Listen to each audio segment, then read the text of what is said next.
Money laundering এই টার্মটার সাথে আমরা সবাই পরিচিত। আর আজকের গল্পটা মূলত একজন সাধারণ ছেলের মানি লন্ডারিং জগতের কিং হয়ে ওঠার গল্প। একজন সাধারণ পার্কিং স্টাফ ক্লায়েন্টদের অবৈধ টাকা বিদেশে পাচারের চাকরি নেয়, আর এভাবে সে পুলিশ, প্রশাসন, মাফিয়া সবাইকে ঘোল খাইয়ে হয়ে ওঠে কোটি কোটি টাকার মালিক। কিন্তু শেষ পর্যন্ত এই কালো টাকার সাম্রাজ্য তার কি পরিণতি ডেকে এনেছিল জানতে হলে চলুন দেখে আসি স্প্যানিশ সিনেমা দ্য কুরিয়ারের এক্সপ্লানেশন। তবে শুরু করার আগে ভিডিওটাতে অবশ্যই লাইক দিতে ভুলবেন না। মুভির শুরুতে হংকংয়ের একটি শিপিং পোর্ট দেখা যায়। সেখানে একটা স্পেশাল কন্টেনার ট্রাকে উঠানোর পরে 2 গাড়ির সিকিউরিটির সাথে সেটাকে বাইরে নিয়ে আসা হয়। এরপরে কন্টেনারটা একটা গোডাউনে নিয়ে যাওয়া হয়। কন্টেনার খোলার পরে দেখা যায় ভেতরে বিপুল পরিমাণ টাকা নিয়ে একজন লোক বসে আছে। এই লোকটার নাম ইভান। সে স্পেন থেকে প্রায় 1,500 কোটি ইউরো ডেলিভারি দিয়ে হংকংয়ে এসেছে। আর এই সমস্ত টাকাই কিন্তু ব্ল্যাক মানি। ইভান ক্লায়েন্টের হয়ে এসব ব্ল্যাক মানি বিদেশে পাচারের কাজ করে। বিনিময়ে সে 3% কমিশন নেয়, আর এই টাকার ভেতরেও তার সেই 3% কমিশন আছে। তবে কয়েক বছর আগেও কিন্তু ইভানের জীবন অন্যরকম ছিল। সে খুবই সাধারণ একটা ফ্যামিলিতে বিলং করত। পরিবারকে সাপোর্ট দেবার জন্য ইভান একটা হোটেলের সামনে দাঁড়িয়ে থাকত। সে কাস্টমারদের গাড়ি পার্কিং লট থেকে হোটেলের সামনে এনে দিত। এতে যে যা টিপস দিত সেই টাকাতে কোনো রকমে দিনাতিপাত করত। তো প্রতিদিনের মতো কাজ সেরে সে বাড়ি ফেরার সময়ে কনস্ট্রাকশন সেক্টরের বেশ কিছু পোস্টার দেখতে পায়। পোস্টার দেখে তার মাথায় আইডিয়া আসে এই সেক্টরে কিছু একটা করা যায় কিনা। এসব প্ল্যানিং করতে করতে সে বাড়ি ফিরে দেখে তার বাবা টিভিতে নিউজ দেখে সরকারকে গালাগাল দিচ্ছে। আসলে ইভান যখন ছোট ছিল তখন কিন্তু তাদের এত অভাব ছিল না। তার বাবা রেস্টুরেন্ট খোলার জন্য ব্যাংক থেকে লোন নেয়। সে বছর অলিম্পিক গেমের আসর ছিল, তাই ট্যুরিস্টের কারণে তাদের খুব ভালো ব্যবসা হয়। কিন্তু পরের বছর থেকে ব্যবসায় ব্যাপক ধস নামে, এমনকি দেশের রিজার্ভের অবস্থাও তাইরে নাইরে হয়ে যায়। ফলে এর খেসারত দিতে হয় ছোট ব্যবসায়ীদের। এই জন্য ইভানের বাবার ব্যবসাটা বন্ধ হয়ে যায় এবং ব্যাংকের লোন পরিশোধ করতে গিয়ে তারা প্রায় পথে বসে যায়। তো সেই থেকেই তাদের এমন দুর্দশা চলছে। যাই হোক, বাড়িতে ফ্রেশ হয়ে ইভান বন্ধুদের আড্ডায় যায়। সে কনস্ট্রাকশন সেক্টরের পোস্টারগুলো দেখে একটা প্ল্যান বানিয়েছে। সে বন্ধুদের সাথে প্ল্যানটা শেয়ার করে। প্ল্যানটা হলো তারা অল্প দামে দুর্বল ভাঙাচোরা বাড়ি কিনবে। এরপরে তারা বাড়িগুলো সার্ভিসিং করিয়ে বেশি দামে বিক্রি করবে। এভাবে অনেক টাকা লাভ করা যাবে। তবে ইভানের বন্ধুরা তার এই প্ল্যানকে পছন্দ করে না, কারণ এতে অনেক ক্যাশ টাকা প্রয়োজন। আর তারা যে ব্যাংকে লোন নেবে সেটাতেও তো অনেক ঝামেলা। এই জন্য কেউই ইভানকে সাপোর্ট দেয় না। তো ইভান এই জন্য একটু আপসেট হয়। পরের দিন সে আবারও কাজের সন্ধানে রেস্টুরেন্টের সামনে আসে। তখন সে একজন মাতাল ধনী লোককে দেখতে পায়। তার এক সহকর্মী তাকে জানায় এই লোকটা পার্লামেন্টের এমপি। এটা শোনার পরে ইভান এই লোকটাকে টার্গেট করে। ড্রিঙ্ক এবং পার্টি শেষ করে লোকটা যখন বের হচ্ছিল, ইভান তখন লোকটার গাড়িটা হোটেলের সামনে নিয়ে আসে। লোকটা ঠিকমতো হাঁটতেও পারছিল না। ইভান এই সুযোগটা কাজে লাগিয়ে লোকটাকে বলে, আপনি আমাকে 300 ইউরো দিলে আপনাকে জায়গা মতো পৌঁছে দেব। লোকটা ইভানকে বলে, তুমি যদি সঠিক সময় আমাকে পৌঁছে দাও তাহলে তোমাকে 500 ইউরো দেব। তো ইভান লোকটাকে গাড়িতে বসিয়ে টান মারে। সারা রাত গাড়ি চালিয়ে সে লোকটাকে জায়গা মতো এনে নামিয়ে দেয়। লোকটা এখানে একটা টাকা ভর্তি ব্রিফকেস ডেলিভারি দিতে এসেছিল। লোকটা একটা বাড়িতে কড়া নাড়লে একজন মহিলা দরজা খুলে দেয় এবং দুজনে ভেতরে চলে যায়। ইভান এদের হাবভাব দেখে বুঝে যায় এরা কোনো অবৈধ ডিল করছে। তো লোকটা ব্রিফকেস ডেলিভারি দিয়ে বাইরে আসে এবং ইভানকে তার পারিশ্রমিক দেয়। তবে গত রাতে লোকটা বলেছিল সে ইভানকে 500 ইউরো দেবে, কিন্তু এখন সে ইভানকে মাত্র 300 ইউরো দেয়। তার উপর আবার ইভানকে গাড়ি থেকেও নামিয়ে দেয় এবং বাস ধরে বাড়ি ফিরতে বলে। এতে ইভান বুঝে যায় এই রাজনীতিবিদদের কেন এত বজ্জাত বলা হয়। তো লোকটা চলে গেলে ইভান সামনের বাড়িটাতে কড়া নাড়লে আবারও আগের মহিলাটা বেরিয়ে আসে। এই মহিলার নাম হলো মেরি। ইভান মেরিকে বলে, আমি জানি না ওই লোকটা আপনার হয়ে কি কাজ করে, তবে আমি ওর চেয়ে অনেক ভালোভাবে কাজটা করতে পারবো। তাছাড়া ও আপনার ব্রিফকেস থেকে টাকা চুরি করেছে। এরকম একটা বাটপার লোককে বিশ্বাস না করে একবার আমাকে বিশ্বাস করে দেখুন, আমি আপনাকে ঠকাবো না। ইভানের কথা শুনে মেরি বেশ অবাক হয়। তবে টাকা চুরির ব্যাপারটা খতিয়ে দেখার জন্য সে ভেতরে গিয়ে ব্রিফকেসের টাকা গুনে দেখে সত্যিই ভেতরে বেশ কিছু টাকা কম আছে।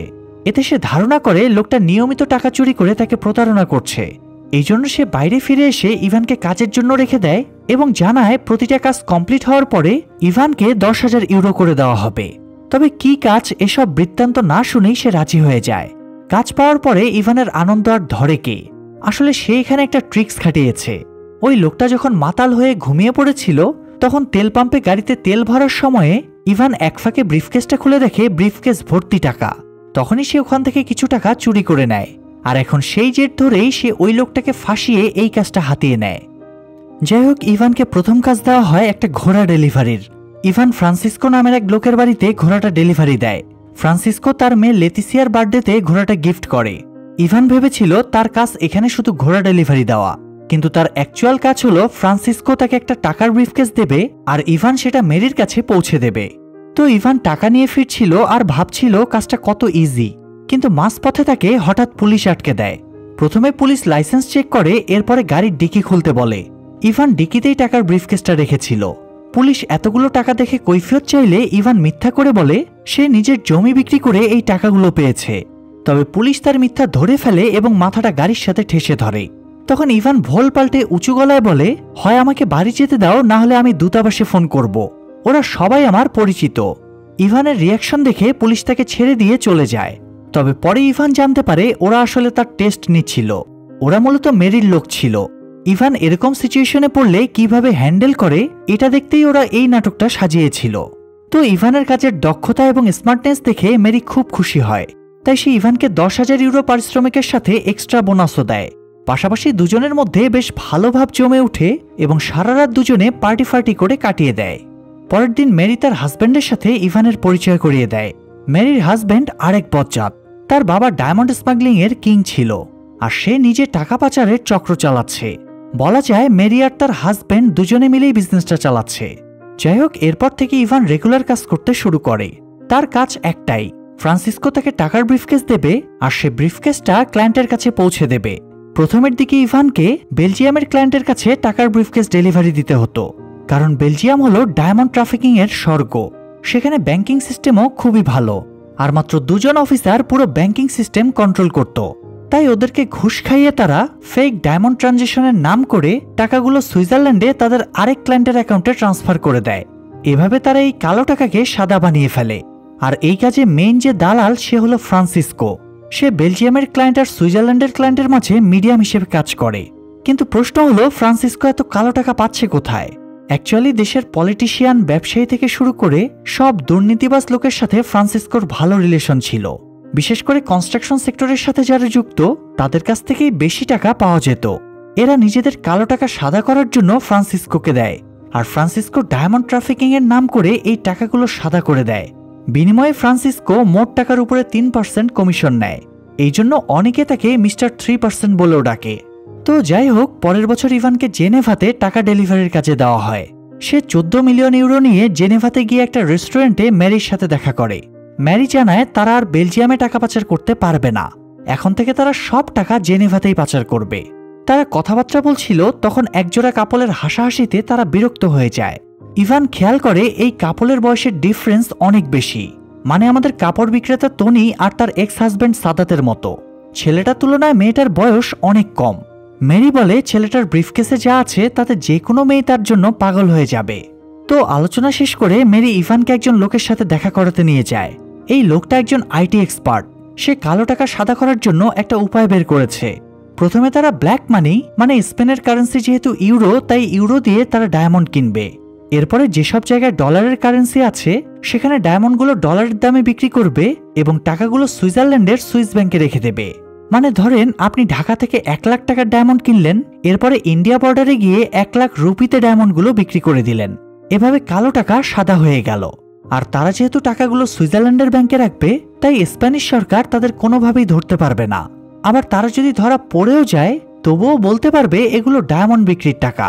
তাই এভাবে তারা স্মার্টলি কাজগুলো করতে পারবে। তো নতুন কাজের ব্যাপারে সবকিছু জানা এবং শেখার পরে ইভান বাসায় চলে আসে। বাসায় ফিরে রাতে সে টিভি দেখছিল, তখন সে রেস্টুরেন্টের ওই লোকটাকে নিউজে দেখতে পায়। মানে যে লোকটা হাঁটুর বয়সী গার্লফ্রেন্ড নিয়ে রেস্টুরেন্টে গিয়েছিল সে আর কি। এই লোকটা কিন্তু মোটেও সাধারণ কোনো লোক না। এই লোকটার নাম জোশ। সে অত্যন্ত ধনী ব্যক্তি এবং অনেক এমপি মন্ত্রীর সাথে তার ওঠা বসা। তার চেয়ে বড় কথা হলো এই লোকটার বউ আছে। টিভিতে জোশের সাথে তার বউকেও দেখা যাচ্ছিল। এতে ইভান বুঝে যায় লোকটা বউ রেখে পরকিয়া করে বেড়াচ্ছে। এই জন্য সে ওই লোকটাকে টার্গেট করে এবং পরবর্তী কয়েকদিন তাকে ফলো করতে থাকে। একদিন সে হোটেলে জোশের জন্য অপেক্ষা করছিল আর তাকে ফাঁসানোর সুযোগ খুঁজছিল। তবে এই হোটেলের একজন স্টাফ ইভানের মতো স্মার্ট ছিল। সে ইভানের হাবভাব দেখে বুঝে যায় তার এখানে আসার পেছনে কোনো মতলব আছে। তো তো একটু পরে জোশ গার্লফ্রেন্ড নিয়ে হোটেলে আসলে ইভান খোঁজ নেয় তারা কোন রুমে উঠেছে। জোশ সেই রুমে যাওয়ার আগেই ইভান ওই রুমে ঢুকে সিক্রেট ক্যামেরা লাগিয়ে রাখার প্ল্যান করছিল। তবে রুমে ঢোকার সময়ে সে হোটেল স্টাফের কাছে ধরা পড়ে যায়। নিজেকে বাঁচাতে সে হোটেল স্টাফকে 10,000 ইউরো ঘুষ দেয় এবং ক্যামেরাগুলো রুমের ভেতরে লাগাতে বলে। স্টাফও টাকার লোভে তার কথায় রাজি হয়ে যায়। একটু পরে জোশ গার্লফ্রেন্ড নিয়ে রুমের ভেতরে যা যা কিছু করে সব ক্যামেরায় রেকর্ড হয়ে যায়। এরপরে স্টাফ রেকর্ডটা ইভানকে দিয়ে দেয়। ইভান কি ধরনের কাজ করে এটা জানার পরে ছেলেটা বলে, আমার নাম ইয়ানিক, তোমার কি কোনো পার্টনার লাগবে? ইভান ভেবে চিনতে দেখে ইয়ানিক বেশ স্মার্ট, সে যে কোনো পরিস্থিতি সামাল দিতে পারে, আবার সে মারপিটেও এক্সপার্ট। এই জন্য সে ইয়ানকে নিজের পার্টনার বানিয়ে নেয়। এরপরে দুজনে মিলে জোশের কাছে গিয়ে তাকে ভিডিওটা দেখিয়ে ব্ল্যাকমেল করে। ইভান জানায় সে স্পেন থেকে সুইজারল্যান্ডে টাকা পাচার করে, তবে সে এখন এই শহরেও একটা শাখা খুলতে চাইছে। আসলে মোদ্দা কথা হলো ইভান আর ফ্রান্সিসকোর আন্ডারে কাজ করতে চাইছিল না, সে এখন নিজেই আলাদাভাবে কাজ করতে চাইছিল। আর কাজ করতে গেলে তো ক্লায়েন্টের প্রয়োজন, এই জন্যই মূলত সে জোশকে টার্গেট করে। সে জোশকে ব্ল্যাকমেল করে বলে জোশ যেন তার পরিচিত এমপি, মন্ত্রী আর ব্যবসায়ী সবার সাথে ইভানকে পরিচয় করিয়ে দেয়। সে তাদের সব কালো টাকা সাদা করার ব্যবস্থা করে দেবে। তাই বাধ্য হয়েই জোশ তার পরিচিতদের সাথে ইভান এবং ইয়ানিককে পরিচয় করিয়ে দেয়। কিন্তু তারা অলরেডি ফ্রান্সিসকোর মাধ্যমে কাজগুলো করাতো। তাছাড়া ইভান এই লাইনে নতুন, তাকে তেমন কেউ চেনেও না, তাই কেউ তাকে কাজ দিতে ভরসা পাচ্ছিল না। তবে জোশ সবাইকে রাজি করিয়ে ইভানকে কাজগুলো পাইয়ে দেয়। তো এককভাবে কাজ শুরুর পরে ইভান বেশ মোটা অঙ্কের টাকা কামাতে শুরু করে। এই ব্যাপারটা মেরিও জেনে যায় এবং ইভানের সাথে দেখা করতে আসে। ইভান ফ্রান্সিসকোর ক্লায়েন্টদের বাগিয়ে নিচ্ছে, এই জন্য সে ইভানকে সতর্ক করে দিয়ে বলে, টাকা যেমন মানুষকে অনেক উপরে তুলে দেয়, তেমনি টাকাই আবার মানুষকে ধ্বংস করে দেয়। তাই সে ইভানকে নিজের রেঞ্জের ভেতরে থেকে কাজ করতে বলে। তবে ইভান মেরির কথায় তেমন গুরুত্ব দেয় না। তো ইনকামের চক্করে ইভান অনেকদিন বাড়িতে যায় না, তাই সে নেক্সট ক্রিসমাসে বাড়িতে বাবা মায়ের সাথে দেখা করতে যায়। সাথে সে অনেক দামি গিফটও নিয়ে গিয়েছিল। ইভানের মধ্যে এত পরিবর্তন দেখে তার বাবা জিজ্ঞেস করে সে কি কাজ করে। ইভান জানায় সে ক্লায়েন্টদের হয়ে ইম্পোর্ট এক্সপোর্টের কাজ করে। তবে ইভানের বাবা তার কথা একদমই বিশ্বাস করে না। বাস্তব অভিজ্ঞতা থেকে বাবা জানে কোনো বৈধ উপায়ে এত দ্রুত আঙ্গুল ফুলে কলাগাছ হওয়া যায় না। বাবা ইভানকে বোঝায় এভাবে টাকা ইনকাম করতে গেলে একদিন সে বিপদে পড়বে। তবে ইভান উল্টো বলে টাকাই সবকিছুর একমাত্র সমাধান, টাকা থাকলে সবকিছু করা যায়। ইভানের বাবা বলে, তুই কি নিজেকে খুব চালাক ভাবিস? বাংলাদেশে কিন্তু এক পাগল 15 লাখ টাকার ছাগল কিনে পুরো দেশের অবস্থায় তেরাবেরা করে দিয়েছে। তাই একটা জিনিস মনে রাখবি, বেশি চালাক হওয়া ভালো না, বেশি চালাকের জায়গা হয় জেলখানায়। ইভান এবার বাবার উপরে ক্ষেপে যায় এবং বলে সে প্রয়োজনে জেলে যাবে, তবুও বাবার মতো গরিব হয়ে জীবন কাটাতে পারবে না। তো নীতিনৈতিকতা নিয়ে বাবা ছেলের মাঝে বেশ ঝামেলা হয় এবং ইভান বাড়ি থেকে বেরিয়ে যায়। এরপরে সে তার পুরনো বন্ধুদের সাথে দেখা করে।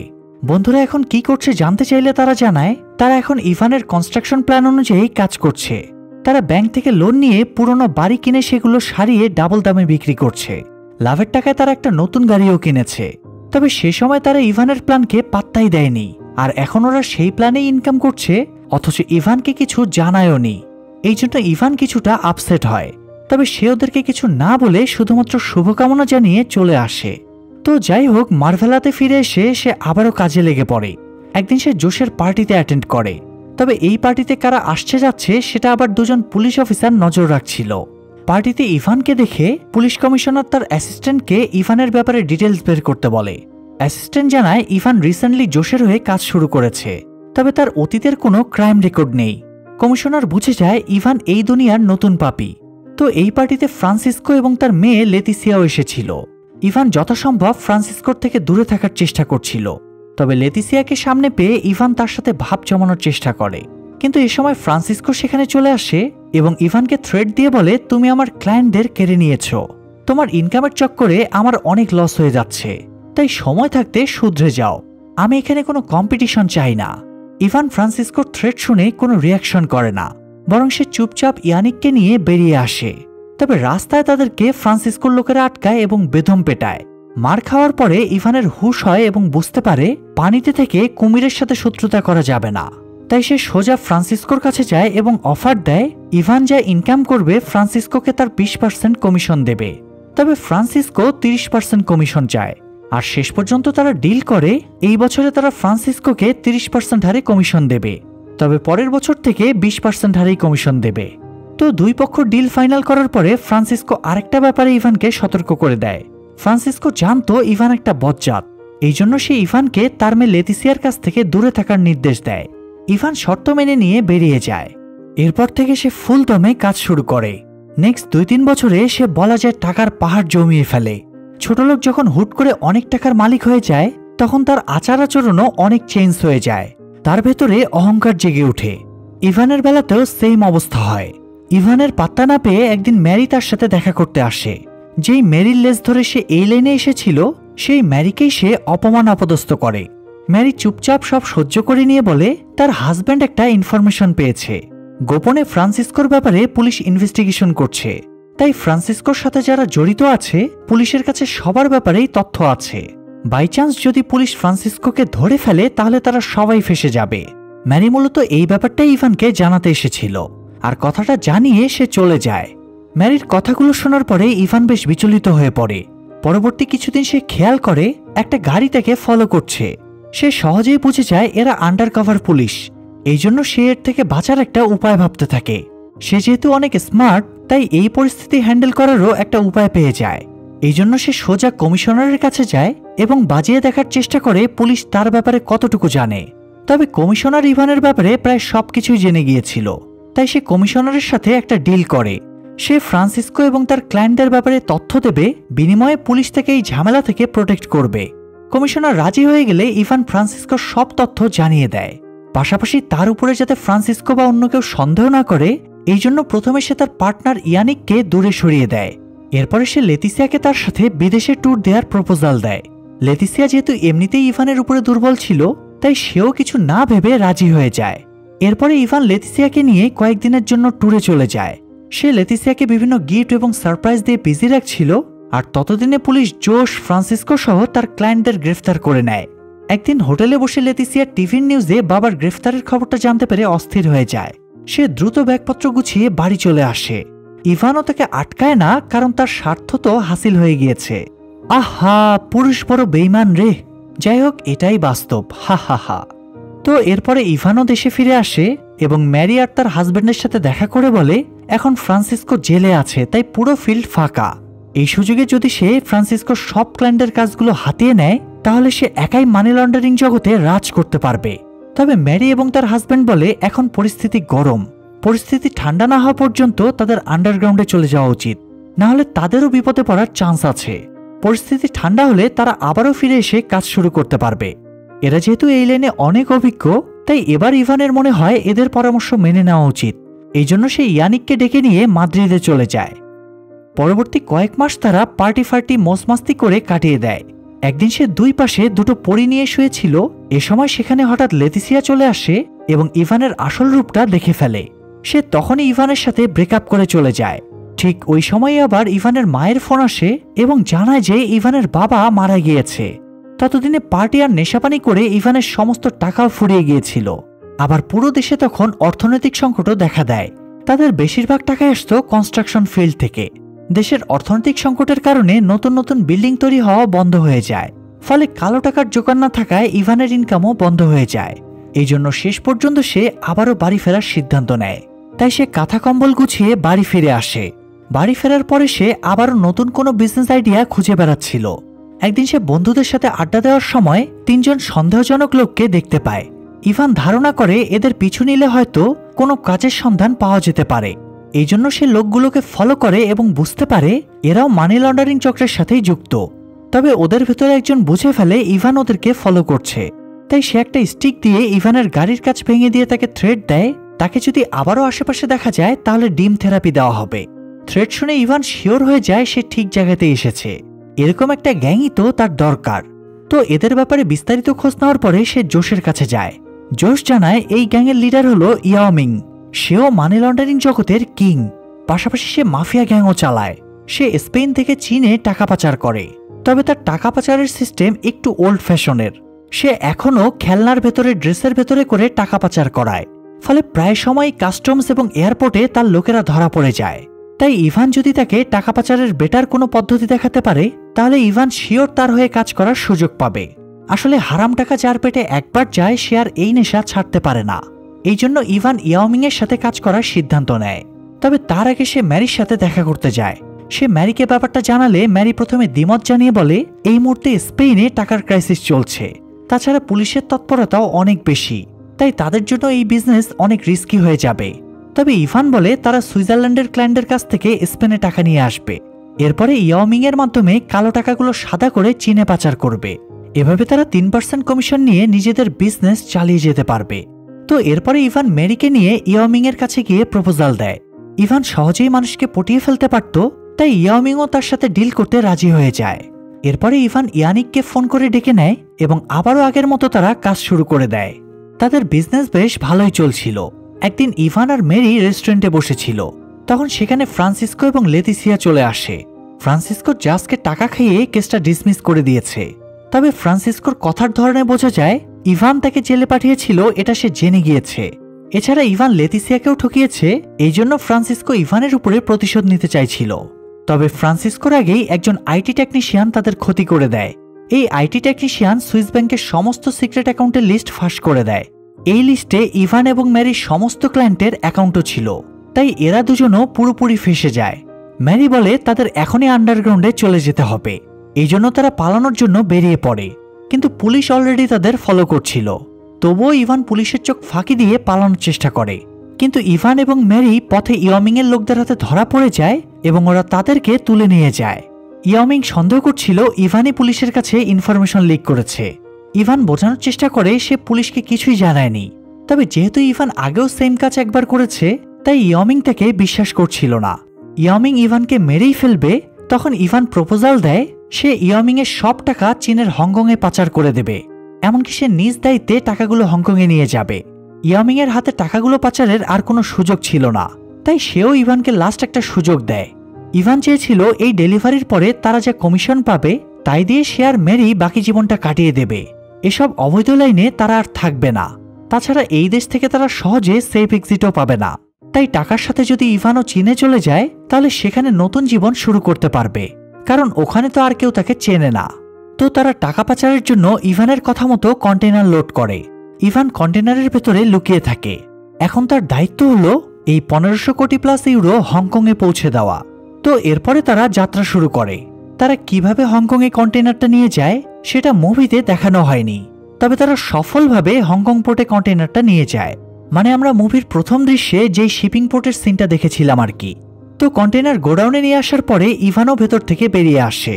সবগুলো টাকা গুনে দেখা যায় টাকার পরিমাণ একদম ঠিকঠাক আছে, অর্থাৎ ইভান তার কাজে সফল হয়েছে। এই আনন্দে ইভান একটা স্টেডিয়ামে পার্টি করতে যায়। সে মহা আনন্দে পার্টি করছিল। তখন হঠাৎ সেখানে হংকং পুলিশ চলে আসে এবং জানায় স্পেন থেকে ইভানের নামে ইন্টারন্যাশনাল ওয়ারেন্ট জারি হয়েছে। এই বলে পুলিশ থেকে গ্রেফতার করে এবং স্পেনে ফেরত পাঠায়।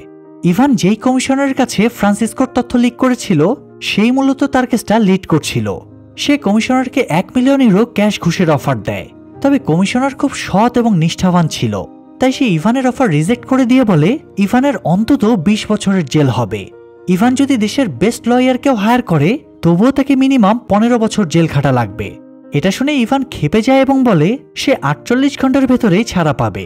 ম্যারি যেহেতু এখনো বাইরে ছিল তাই ইভানের আশা ছিল ম্যারি যেভাবেই হোক তাকে ছাড়িয়ে নিয়ে যাবে, কিন্তু কমিশনার জানায় ম্যারি ইভানকে ধরিয়ে দিয়েছে।